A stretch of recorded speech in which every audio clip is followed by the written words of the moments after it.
हमें और आपको जो ये सौभाग्य मिल रहा है, यह सौभाग्य सहज नहीं है। हम और आप यहाँ बैठे हैं, यहाँ पर सहज नहीं आए हैं, ना ही अपने मन से आए हैं, ना ही किसी के बुलाने से आए हैं। फिर क्यों आए हैं महाराज? श्री रामचरितमानस में पूज्यपाद गोस्वामी तुलसीदास जी महाराज लिख रहे हैं, कह रहे हैं, अति हरि कृपा जाई पर होई, पाऊं देई यही मार्ग सोई। गोस्वामी जी कह रहे हैं कि जिस पर राम जी की कृपा नहीं, फिर क्या? अति हरि कृपा। जिस पर राम जी की अति हरि कृपा होती है, वही इस कथा पंडाल में आकर बैठ पाता है और भगवान की कथा को श्रवण कर पाता है। इसलिए आज हम और आप पर भगवान की अति कृपा हुई है। आप मानस की एक चौपाई और दर्शन कीजिए। गोस्वामी जी कहते हैं, आवत एहि सर अति कठिनाई,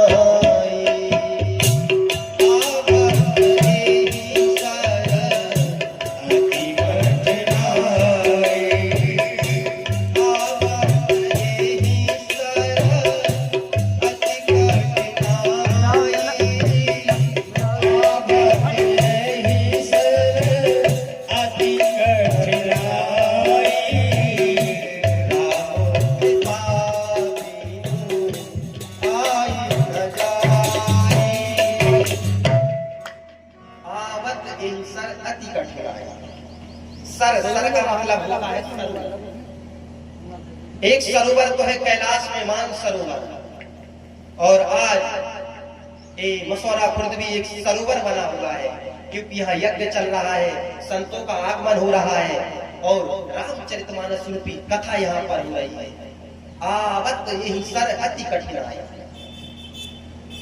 आप यदि उस मान सरोवर में जाएंगे तो आपको वहां हंस मिलेंगे, और यदि आप इस मानसरोवर में आएंगे तो आपको यहाँ संत मिलेंगे, आपको यहाँ संतों के दर्शन होंगे महाराज। यदि आप उस मानसरोवर में स्नान करने के लिए जाएंगे तो बड़ी सावधानी के साथ नहाएंगे कि वहां डूब ना जाए, और यदि आप इस सरोवर में आएंगे राम कथा रूपी, तो यहाँ डूबने के लिए आएंगे, क्योंकि वहां डूबेंगे तो मर जाएंगे और यहाँ डूबेंगे तो महाराज मर जाएंगे। ये सरोवर की, ये मान सरोवर इस रामचरितमानस सरोवर में अंतर है महाराज। आवत यही सर अति कठिनाई, और राम कृपा बिनु आई न जाए। गोस्वामी जी कहते हैं कि इस सरोवर तक आने में महाराज बड़ी कठिनाई है। आ तो सकते हैं लेकिन बड़ी कठिनाई है। कैसी कठिनाई है? ग्रह कारज नाना जंजाला, ते अति दुर्गम शैल विशाला। हमारे जो घर परिवार में जो हमारा व्यवहार है वो एक जंजाल है, और इस जंजाल से बाहर निकलकर हम और आप आज यहाँ आए,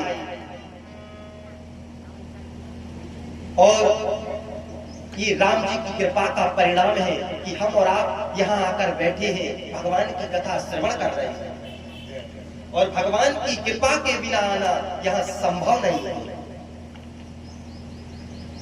आवत यही सर अति कठिनाई, बड़ी कठिनाई है महाराज इस पंडाल का कार्य। और जो इस सरोवर तक आ गया है, फिर उसको इस सरोवर से निकलना भी बहुत कठिन है। यहाँ आना तो सहज है, लेकिन यहाँ से निकलना बहुत कठिन है महाराज।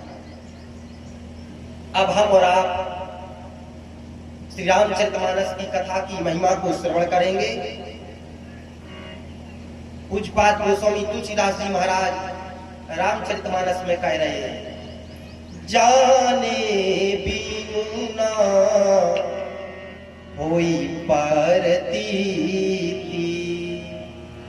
बिनु परतीति होई नहीं प्रीति। प्रतीति, प्रतीति यानी होता है विश्वास। देखिए, जब तक हम आपको जानेंगे नहीं, तब तक हमें आप में विश्वास होने वाला नहीं, और जब तक विश्वास नहीं होगा महाराज, तब तक हमें प्रेम होने वाला नहीं है। क्या नहीं जानेंगे? इस रामचरितमानस की महिमा को जब तक आप जानेंगे नहीं, तब तक आपका भगवान की कथा के प्रति विश्वास होने वाला नहीं है, और जब तक कथा के प्रति आपका विश्वास नहीं होगा, तब तक कथा के प्रति आपका प्रेम जागृत होने वाला नहीं है। गोस्वामी जी कहते हैं, इस शंकर भगवान ने इस कथा की रचना की। अब कैसे रचना की महाराज? सब लोग तो कहते हैं पूज्यपाद गोस्वामी जी ने इस कथा की रचना की, लेकिन बाबा कहते हैं इसी रामचरितमानस में, रचि महेश निज मानस राखा, रचि महेश निज मानस राखा। राखा का मतलब जिसने पहले से रच दी हो, जिसने पहले से अपने मन में इस कथा को रखा हो। रचि महेश निज मानस राखा, और पाई सुसमाए शिवासन भाषा। गोस्वामी जी कहते हैं, इस मानस की रचना भगवान शंकर ने की। मानस यानी होता है मन। मानस यानी क्या होता है? मन। हम लोग किसी चीज को कहाँ लिखते हैं? कॉपी में लिखते हैं, डायरी में लिखते हैं, लेकिन भगवान शंकर ने राम जी की कथा को डायरी में नहीं लिखा, किसी कॉपी में नहीं लिखा, इस मन रूपी मानस में लिखा है। इसलिए रचि महेश